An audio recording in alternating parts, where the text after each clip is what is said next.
You do at ULIV? What do you offer as far as services go? Well, with something like people who have had way too many antibiotics and things, we Yeah. can start boosting their immune system. So I suppose that's one of the things that people sort of go, well, what do I do? You know, if I get sick regularly, what other choice do I have rather than going to the doctor and getting some medication? You know, because people love their cold and flu tablets and all sorts of things, because people need to get back out there into work. Yeah. So they're, you know, and I think...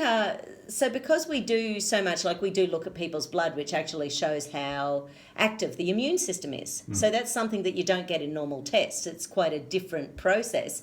And you can, because we're looking at the blood for about 30 minutes, you're seeing how active or inactive your white blood cells are. Right. And the white blood cells are your immune system. Yeah. So that's really cool, because if they're all sitting there like limp fish, they're sort of not doing very much. They're not working and you hard can at all. No, and you can see if they're broken. Like you can literally see broken white blood cells. Wow. So therefore, if you've got, say, even 5-10% that are broken and damaged like limp fish, that's not a great... You can imagine that's 5-10% of trillions of your immune cells that aren't doing the best. So quite often when we, especially naturopathically, when Georgia and I see someone for the first time, we do get people to do like a range of forms to fill out, which takes about half an hour. So that gives us, the thing that we love about the forms is that they give us an overall indication of where your minerals are at, where your stress is at, where your liver's doing, your digestion's doing, your stress, your weight, that sort of thing. So that overall, before we even start, so this is you saving yourself money, you know, we've got a snapshot of a bunch of systems of your body. Yeah. So therefore, we don't have to ask 100 questions to get that information. It's been done for you. So then when we have a look at that, quite often if someone comes in and they say, okay, well, my immune system's a bit poor, I just keep getting sick over and over again, I just keep getting sinus infections, I keep getting hay fever. But if we see on the forms that your stress is through the roof, stress can actually shut down your immune system. Oh, stress can? Absolutely. There's a huge connection between running on adrenaline and your immune system being too low.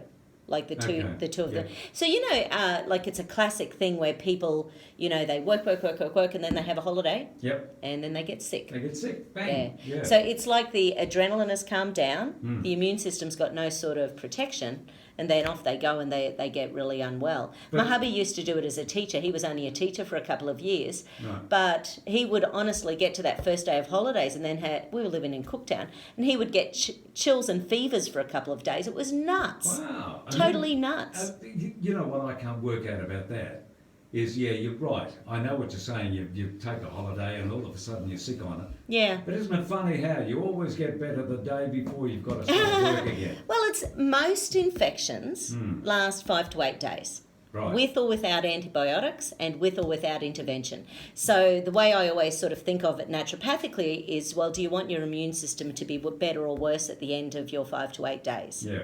So if you're taking antibiotics, you still need to do repair afterwards. If you don't want to take the antibiotics because you think, it's fevers and chills, it's probably a virus, I won't go the antibiotic route, but we can boost your immune system with the sort of things in the background like, you know, andrographis and echinacea and olive leaf extract and vitamin C and zinc and that sort of thing. Yeah. So it's about making your body stronger so that next time you're less able to get the infection.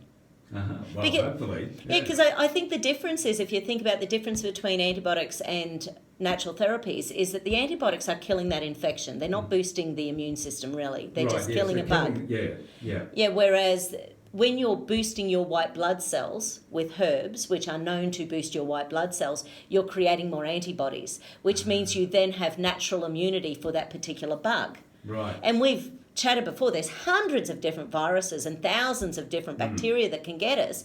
So each time you are building antibodies, you're building protection for that particular one, not for other ones, but each time you're making your immune system stronger. Okay. Yeah. Well, I think there's something else that I think we chatted about it last week.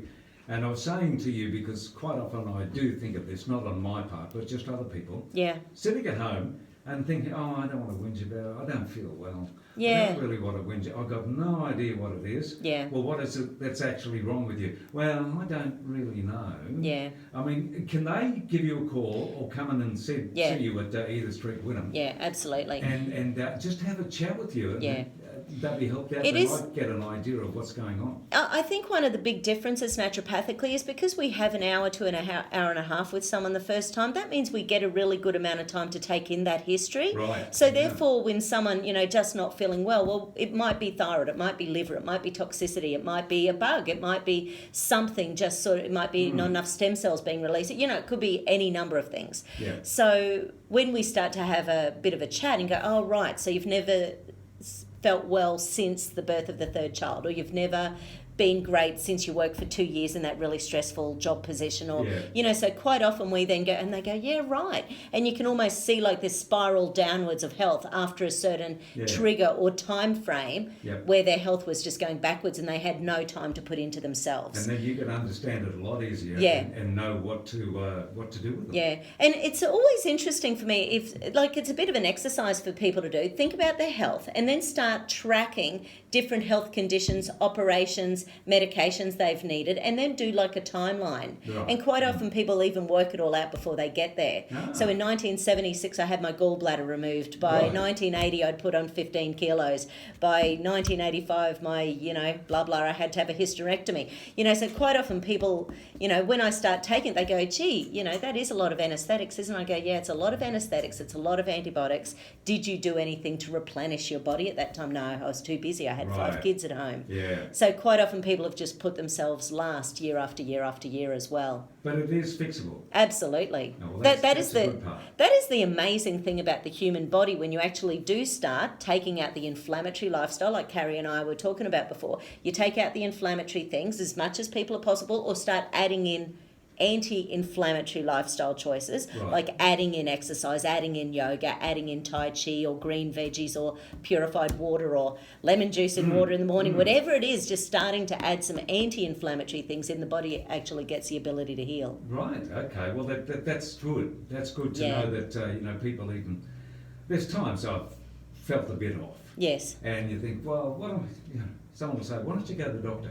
Yeah. And so you think, well, what am I going to tell the doctor when I go in there? Yeah. Or whoever. Yeah. It might be you, and I think, well, no, I don't quite know what I'm feeling or what's going on. So it's good to know that. It is. Yeah, you just spend time with people so you can work out, as you said, when it goes back to that stress job that they had a couple of years back. That's right. And people often comment that just filling out the forms gives them some insight. Because they're not complicated, but it takes a bit of time. But by the time they fill it out and then they see that digestion is through the roof, the symptoms are, or all the potassium scores are massively high, which means their nervous system's exhausted.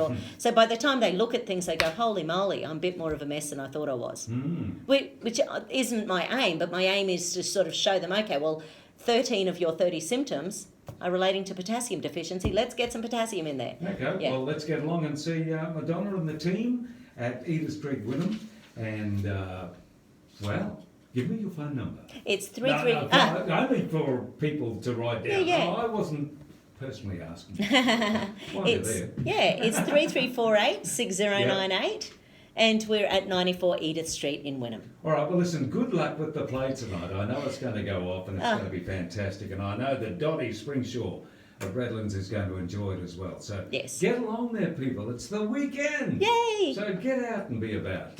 Madonna, look forward to company again next Friday. Fabulous. See you then. I will look forward to it, believe it or not. I certainly will. Okay, it's coming up to 12. We'll update.